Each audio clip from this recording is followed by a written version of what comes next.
Hi, I'm Steve Nicholson. Why take good or great care of your customer? Is there a payoff? What is it? And how's it measured? And if you decide to do better, where do you start? You know, if you're serious about doing it different, stay tuned. I'm going to give you some very specific ideas on how you can better focus your dealership on the customer.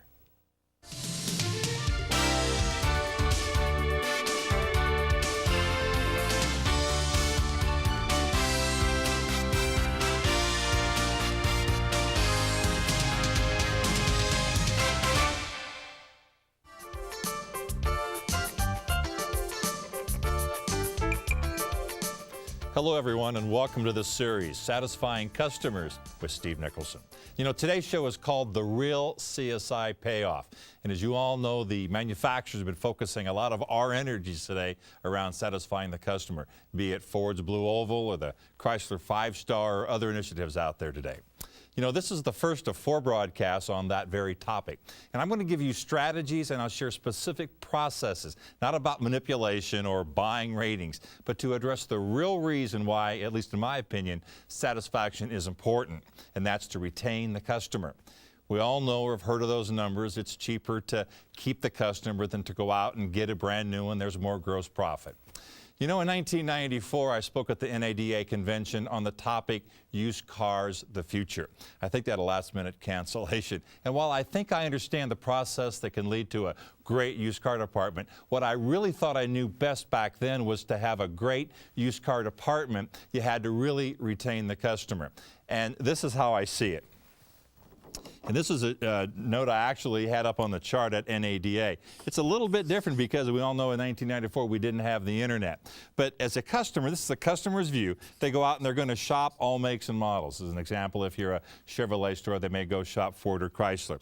And then they decide, I'm going to go shop Chevrolets. And if you're a Chevrolet dealer, they may, in fact, shop 1 or 2 or 3 other stores. And then they're going to come over here and they're going to shop your store. And of the percentage that shop your store, some are going to buy from your store. And we all know what those pieces are. And after they buy from your store, we have a series of customer pay labors, and we come over here and we have what is an event that I call the repurchase intention. And as the customers flow through that, at this repurchase intention, what is it, 24 months, 36 months, 40 months, whatever it is, the customer then has 3 choices, right? They're going to go back out to the overall marketplace again, and they're going to shop other makes and models, or they're going to go and say, you know what, I like Chevrolet, but I'm not so sure I like you, or they're going to come right back to you. And today, most people say it's running between 40 and 50% of all the customers will, because of a series of processes, come back to you. And what we're going to examine today is what are the things that occur from the time they walk into the dealership to the time they drive up and see it, cigarette butts or no cigarette butts, clusters of salespeople, no clusters of salespeople. What's the greeting sound like? What's the fact-finding sound like? What's the presentation like? And can we, in fact, today, as salespeople, as dealers, and as managers, can we affect it? Can we, in fact, take 100 people and move it beyond the paradigm of today? What do you want me to use here, a 20% closing ratio? What if we had a whole different series of events that the customer went through here, to where now it's not 20%, but pick a number, 25% or 30%. What would it do to your business model if, in fact, of the 100 customers, 20 didn't buy, but in fact 30 bought? And then we're going to walk through this whole service experience and talk about the importance of first service, second service. And if we can keep people through this entire cycle, I think it intuitively makes sense for the more people we can keep in there, the more they're going to come back and, in fact, buy a car from us. But, you know, this is a problem in some ways, in that it takes some long-range thinking, right? Because in 20 groups and in other areas, what we want to measure the month, we want to measure the quarter. So for you to really have a focus on CSI, in my view, and focusing on bringing the customer right back to your store in 24 or 36 months, it's long-term thinking, and you don't see the immediate payoff, and sometimes that's easy for us to forget. Well, as some of you know, from 1992 to 1998, I studied over 70 of the nation's best Chevrolet dealers for a broadcast called Power and Partnership. And today I'm going to share strategies and processes from 3 of those broadcasts. In my view, we had some great stores, But these are three that are really among the very best dealerships in the entire country at satisfying customers. They are Alcera Chevrolet. It's in Grand Blanc, Michigan, just south of Flint. We're going to visit with dealer Joe Serra. There's Mike Shaw out in Denver, who just a few years ago was, out of all the Chevrolet dealers in Denver, had the greatest share of market growth. We're going to visit James Wood in Decatur, Texas, about 45 miles to the west of the Fort Worth, Dallas area. And you know, for those that achieve high levels of CSI, one of the things that I think they have in common is a statement about their values, about what they really mean. And I think one of the best overriding rules I've ever heard is at Alcera Chevrolet. It's called the Mom and Pop Rule, and it controls what those folks do and what they can't do. Values you bring. In fact, when I was in your sales office and you have a common sales area, correct, one of your managers turned over to me and says, "Steve, we're going to lower this person's payment." To which I said, "What are you talking about?" He said, "Well, the residual has gone up since they bought the car, so I'm going to call them and tell them their payment is lower." Now, I don't think many dealers in the country would probably do that today. No, and matter of fact, when you say that, I'm probably going to get a lot of calls from dealers telling me I'm crazy. And I didn't make that call that that sales manager made. That was his decision. You believe that's right? And you know it's the right decision. And I don't even have to worry about knowing it'll be made. It will be made. And they all believe it that way. That's really not foolish. It's the right thing to do. And it's the thing that you would do for your mother or father. And if you do it for your mother and father, why wouldn't you do it for any customer that we have? And you would have done it for your mother and father, right? If it had been your mother and father, you'd have called them back. That's the right thing to do. Well, what's the difference between them and this customer? So if you just had the mom and pop rule, if you just use that, it makes sense. If I'm really going to wrap my culture, my organization around this customer, I'm going to have to do it in a way that has some substance, that really does mean it. It's not like a promotion of the day. And I also think that it helps drive longevity, and it helps drive retention of not only salespeople, but of managers as well. And if you go to the Serra store, in fact, I was just up there visiting not too long ago, Joe was saying, here's a salesman with 26 years, 21 years, 19 years. And I think, in my view, that all kind of drives from that culture of the mom and pop rule. You might want to consider something like that. You know, we all know that success as an automotive retailer is a lot of things, but at James Wood Chevrolet in Decatur, Texas, customer satisfaction has been a real key to phenomenal growth. In an interview I had with him just a few years ago, I asked him, how did all that growth take place?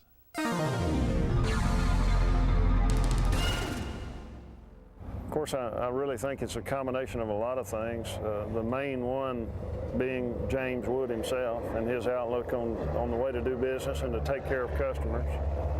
You may have heard some of the other people here say it, but he's told us more than once we're to take care of our customers just like we would his own mother if she were to come in and buy a vehicle. And if you put that in the right frame of reference, then it kind of takes care of the method that you'll deal with customers. You know, so there's one of the things we have to come to grips with, short-term versus long-term. And we're in such a short-term thinking kind of an industry that we wrestle sometimes, don't we, with this whole notion of customer satisfaction, long-term, today's immediate gross profit.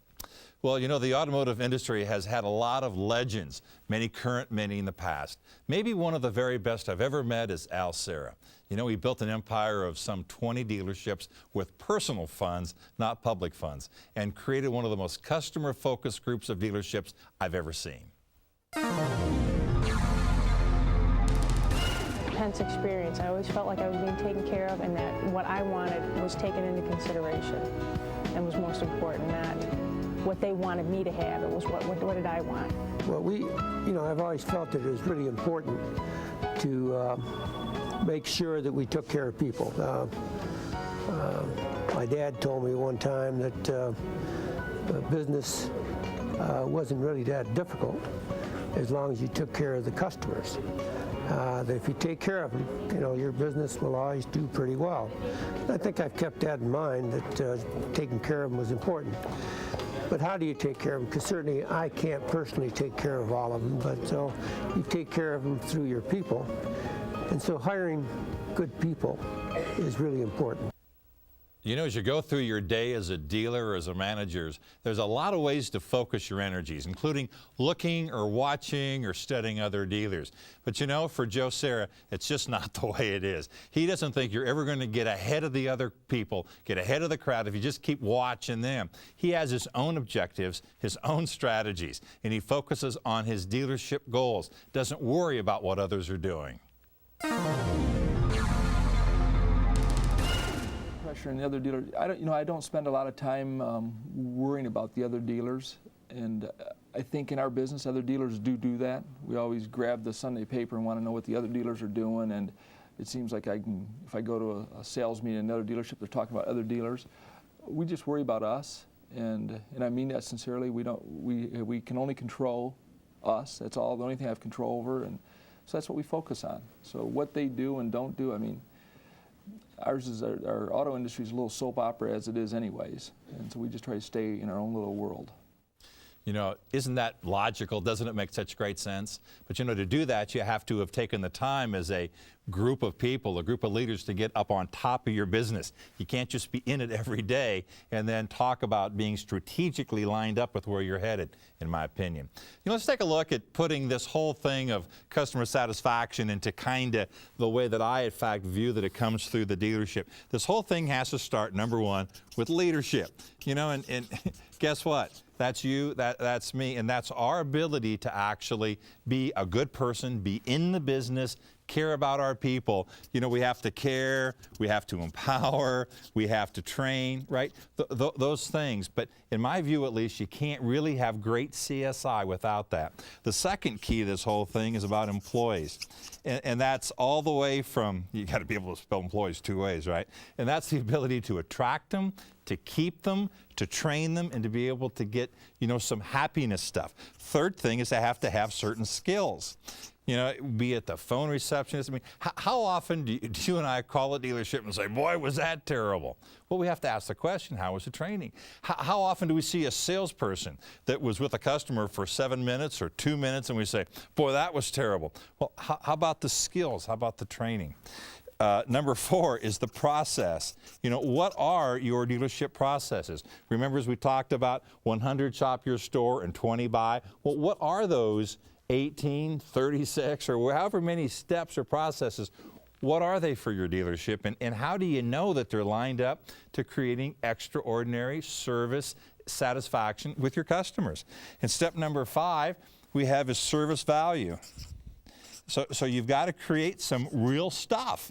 I mean, this has got to be, you know, actual dollars in terms of how the customer perceives you're delivering value to them. And that, in fact, drives in satisfied and loyal customers. So it isn't just a matter of saying, oh, I'm going to have satisfied and loyal customers. It means I have to have great leadership. I've got to have employees that have been well-trained, empowered. They have to have certain skills. They have to have processes to follow. They have to have a thought about delivering service value to the customer. And that all is going to help us drive customers that are both satisfied, and of course what really makes sense is that they're loyal. You know, I spent a lot of time in the last 6 months or a year studying a group of salespeople that I found really interesting. Orlando, Florida, the Hilton Grand Vacation Club. And they came on my radar with a client of mine recently. And the reason they did is because these folks are selling vacation packages to people that go down there not wanting to buy them. So you start to say, you know, my gracious, you go down to Orlando, you agree to go through a 90-minute presentation, and you want to get out as fast as you can, right? So you can go to the pool or go play golf. Well, how is it that they take 100 customers and convert 32, 34, 36 to buyers? These are customers that make packs before they get in there. They say, honey, don't you dare speak, don't you talk, we're not buying. How do 35% buy? When in our industry, we take, 100 customers, and we have, 90% want to or 95% want to, and we, through Processes or lack of processes take and drive 80% away. So I've been studying them a lot, and it's interesting that in the Orlando area there's like 103 companies selling timeshare vacation packages. When Hilton goes to recruit people, they had 7 openings here about 4 or 5 months ago. They had over 80 applicants, and to be an applicant you had to have sold 1.5 million in timeshares the prior year. So they had 10 for each one. They pay them more, and even when they get there they have to go through 3 weeks of training even though they've been a good salesperson. Processes, word tracks, step by step by step by step. So we asked the question, what if we could bring some of those steps into our dealership showrooms? Can we take 20% to 30%, 35%? And it looks like we can. So the point is, in my view, is you're not going to have great customer satisfaction and great customer loyalty unless you can create the environment where people want to come to work, good people, and they want to stay. You know, I always say, you know, would I want to work for me? Would you want to apply for the job of salesperson? Just the other day, someone was telling me about the salesperson we've been working with for 6 months, they're quitting. And the bottom line, I could take you through the slow version, but the fast version was the wife's tired of 70 hours of work a week. 70 hours of work a week. Do you have that problem? Do people in your store not find family and other qualities of life a part of being in your organization? I don't think you're ever going to get customers retained until you get employees retained. You ought to have some kind of a selection process, be it through the Gallup people. There's a great series here on ASTN with MBS people on how to take people through what are their strengths and how do I take those strengths and line them up to serving the customer. I'd encourage you to take a look at some of that stuff. The other thing I think we have to remember is our role as leaders and our role as managers is not that so much, in my view, of managing the assets. It's about the role of developing your people. How many hours a week, how many hours a day are you spending really taking your people and working with them, making them better? And not just the bottom 10%, but how about the people from 12 to 15, or taking them from 15 cars to 20, or the phone operator from this to that, or your assistant service writers from 17 to 24 hours a day, or from 2.1 to 3.0 hours. And I think those are the things we need to think about. Well, how much time do you spend developing others? And are you measuring truly the right things? Are you focused on aligning the things that really matter to those things that we used to always measure because we thought we should? You know, one of the great things that I find today is that we are still paying salespeople on percentages of gross. Now, I think I understand all the reasons why that makes a great deal of sense. How much of your compensation to your salespeople, to your managers, to people that meet people, line up with treating the customer right? And doesn't it make sense to maybe visit that and say to ourselves, gee, should I compensate on what's really important? Should I compensate on the satisfaction and retention of the customer? They do at places like West Rydell Chevrolet, where salespeople actually get a percentage of their pay lined up with that CSI. Well, as you know, employee recognition can go a long ways in achieving customer focus. I can recall Paul McDonald, before he sold his store in Hays, Kansas, used to bring in a local banker. He'd say, employees, if your current house is at more than like 7% or 8%, come tonight. He had like 60 come one night, and 23 refinanced their homes, average savings $248 per person. It's like giving them a raise. But more importantly, it shows them we care, and it's free. Well, you know, at James Wood, they really do try hard to make employees feel very special. Watch this. We have outstanding employees, and not necessarily every month. We do those maybe 2 a month or maybe 1 every 3 months. But we try to watch it. It's good for us as managers to sit around and try to find an outstanding employee. Salesmen are not qualified for that, or our managers. And our salesmen get some other awards. We have quite a few things that we can reward them with. And then when they win the Outstanding Employee Award, they get $200 in a plaque and a recognition in our newsletter. We have a newsletter that comes out every 2 weeks. And then if the Outstanding Employee for the year gets, he gets a trip, normally a trip to Disney World or Hawaii, and usually $500 or $700 or $800 for expenses. it's a pretty nice trip for the Outstanding Employee of the Year. Last year I was voted Employee of the Year, and all of the managers vote on this position.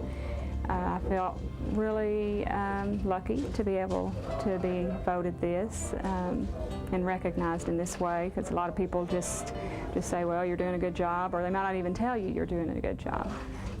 And they gave me a trip to Hawaii for that, which was real nice. My husband and I went there and spent 3 or 4 days, and it was really nice. We do Employees of the Year. They get a monetary gratification, but I think just the recognition probably goes as far as anything, just saying, I appreciate what you're doing. We recognize the fact that you're really doing us a good job.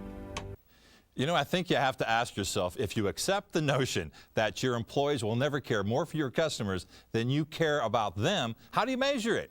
You know, it's like the Christmas party you throw and 20% come.